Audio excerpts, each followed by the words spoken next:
ট্যাংরা মাছ রান্না করা যেমন সহজ, খেতেও কিন্তু খুবই মজাদার। এই মাছে কাঁটা কম থাকে, তাই ছোট বড় সবাই কিন্তু খুবই পছন্দ করে। ট্যাংরা মাছ রান্না করার জন্য চুলায় একটি পাত্র বসিয়ে দিয়েছি। এখানে 3 টেবিল চামচ তেল দিয়ে দিলাম। বড় সাইজের 3টা পেঁয়াজ কেটে এর মধ্যে দিয়ে দিলাম। পেঁয়াজটা বাদামি কালার হওয়া পর্যন্ত অপেক্ষা করব। এখন প্রথমেই আমি স্বাদমতো লবণ দিয়ে দিলাম, 1 চা চামচ হলুদের গুঁড়া দিয়ে দিলাম, 1 টেবিল চামচ শুকনো মরিচের গুঁড়া দিয়ে দিলাম এবং তারপরে আদা বাটা, রসুন বাটা এবং পেঁয়াজ বাটা 1 টেবিল চামচ করে দিয়ে দিলাম। মশলাটা খুব ভালো করে কষিয়ে নেব।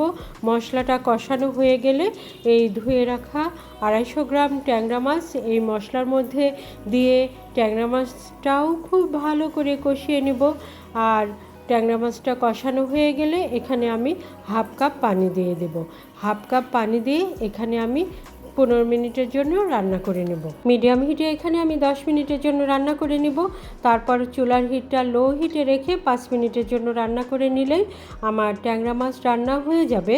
এই তো আমার ট্যাংরা মাছ রান্না হয়ে গেছে। পরিবেশনের জন্য একটি পরিবেশনের প্লেটে উঠিয়ে নিলাম। আমার মতো এভাবে অল্প মশলায় ট্যাংরা মাছ রান্না করে দেখবেন, খুবই মজা হয়। আর যদি ভালো লাগে লাইক, কমেন্ট, শেয়ার দিয়ে আমার সাথেই থাকবেন।